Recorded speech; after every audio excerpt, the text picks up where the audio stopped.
guys, I wanted to give you a quick layout of our tiny raptor cages and what we have in them and why. Hello, Shadow. This is one of our feral cats. He just wants me to pet him just a little bit, rub his ears, and then he'll go out and kill rabbits and keep everything down. So this is our big coop. This is the big coop that's got the hotel in here for the chickens. That white thing on the back, that's an automatic feed, water for them. Over here, as you can see in that crack right there, there's an automatic feeder for them. And then they come up here and they end up roosting. Hold on a second, let me see if I can get to the roosting part here. They end up roosting up here on this box that I built. Okay, cat. And then they also roost up there in the rafters. But I want to start on I have two cages here, two of these turnouts that I have for the chickens. This is the little one, and inside the little one is another little cage.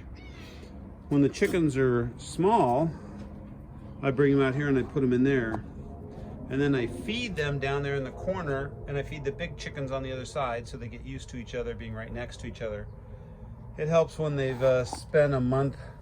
Yes, kitty, I know. It helps when they've spent a month right next to each other, pecking and clucking and all that. I get a lot less of the pecking order. That little thing you see down there is a heater. I have a heater down there for them when they're little. And on the landing up here, I have another heater so that I can keep them nice and toasty when it gets cold out here. I cut a little hole between the two pens here, and that just slides shut when I want it to, so that I can separate them and keep the little ones over here. But when I want to, I can open that up, and then the big ones can come back and forth, and the little ones, when they feel ready, can go back and forth as well. Inside that cooler is just some batteries.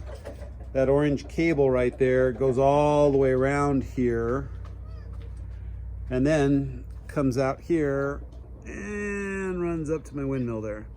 We use the windmill to run these lights right here. These are just little 12-volt lights, but it's a rope light, and so running off the batteries, it keeps them running at night. So the chickens always have a little bit of light in here. I do that so that if any predator comes in the area, they're aware of it, and the predator doesn't have the advantage of working in the dark. Those two pieces of wood you see right there with that chicken on it, they're actually climbing up that and walking up to the top. That top over there where you see all the big chickens sitting right now, that's just made out of hardware cloth, so that anything that they poop out drops down to the bottom, and I can rake everything from underneath them there and put that into my compost. Makes it nice and clean. I had wood up there to begin with, made a mess, and it was terrible, so I went back to hardware cloth again. And some of the chickens, the bigger ones, like to roost up there. Some of the smaller ones, they would rather come down here and roost in the boxes over here, or they also like to all kind of get together right over there in the corner and congregate right there. The other feeder is over there. The way these feeders work, these are grandpa feeders. So I get small, oh Jack. I get small feeder lids like this. This is just a garbage can lid, but it rocks back and forth when they stand on it, so they don't like it, so they don't scratch it all over the place as much. So the food ends up staying in it better if I toss them a little bit of food. I put the food in old containers like this. This container is for the pool. It's for the shock for the pool. It's just got a little tiny twist here on the latch. And then the thing opens right up. Of course, when you do it with one hand, it doesn't open as easy. And then I just use a cup to throw a cup of it into these little containers for them. When the chickens are small, I put the feed in here so that they can all gather around, and I lower it just a little bit lower. This is just being held by a string up to the ceiling. It's a string, if any of you have horses, you know that's from a bale of hay. So they will peck at whatever I throw in there. I don't like leaving that full because that brings the mice and the rats around. Same thing with that. I don't put a lot of food in these because I don't want the small vermin that I have to take care of. If you have an old water that's not being used anymore, same thing goes with that. You can throw a little bit of food in there. They can't scratch it. They may jump in it, but they're not going to scratch it out, or they may peck at it from the side. These grandpa feeders are great because once they step on it to open it, they can get to the food and they can peck at it. But once they step off of it, it shuts again. And the smaller animals can't open it because they don't weigh enough. So that works really well. We also have the chicken fountain here. They have a big one over there and a small one over here. They've got little tits on the bottom of them. They were really red at one time. Now they're not quite so red, but if I click on that, you can see that I got water dripping out of there. And that's what they do. They see it, it's red, they peck at it. I can also open this up and I can add different ingredients in here to keep the health of the chickens up, like apple cider vinegar and whatnot. Then I put a few bars up here, and depending on what day it is, how warm it is out, different chickens will jump up here and they'll roost on these different little bars depending on where they want to sit.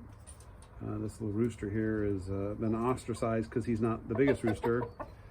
So he comes over and kind of rules this roost in the evenings, which is fine with me. We've also got a couple different boxes up here that the chickens like to get in and knock over. Sometimes they'll lay eggs in them, sometimes they won't, but it just gives them some flexibility. Right now, I think I'm getting half dozen to a dozen eggs. They climb in here and they lay. Looks like I've got just about a dozen eggs in there today. And they will pick different places inside where they can lay. They may lay some in here. They may lay some in their hotel over there. I've also got some boxes way over there to the edge, and those boxes over there have a plastic egg in them as well. Kind of encourages them, hey, if someone else laid here, I can lay here as well. So sometimes they'll throw some eggs in there for me as well. So that's the layout for the coop.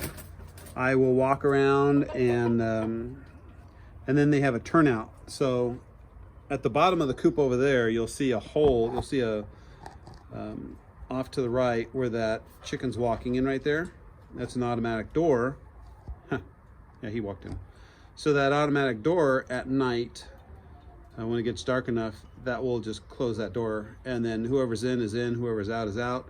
We only keep the smart chickens. So hopefully they all will work their way in as the sunset starts to set, and they will be safe in here from whatever predators may be out there running around. We do get predators out here. We've had bobcats, we've had coyotes. We had coyotes come in here and take a whole flock once when I didn't have that door. We've had possums, we've had raccoons, you name it. They've come through and they've attacked the chicken coop. That's why we've got wire all the way up to the top here. We've had hawks actually fly right into the coop here through a little tiny crack up there and kill chickens and take the chickens. So now this one, the small coop, is wired all the way around so nothing can fly into it. The big coop isn't, because I like to give the big ones a chance to go ahead and stand up or rest out there on those bars when they want to for the evening. And if they have to, they can jump from one side to the other as needed. So that's kind of what we're doing for a chicken coop. Like I said, we've had a chicken coop here for a while. I think we've been doing this chicken coop here in the layout that we've got right now for maybe 10, 15 years. Works well. We end up having very little loss. Very little loss in the coop, and the chickens are pretty happy in here. I have one rooster. He was one of our first roosters, but he ended up losing the fight one day, and so now you can see him. He's up there in the tree, and that's where he roosts at night. During the day, he'll come out and he'll be around the flock, but at night he just roosts up there, which is fine with me. One day a bobcat will come in and he won't be roosting up there anymore but for now, that's okay. We can live with that. He can roost up there all he wants. He's not giving me any eggs, but he is helping with the flock procreation, so I guess he's got a hand in this as well.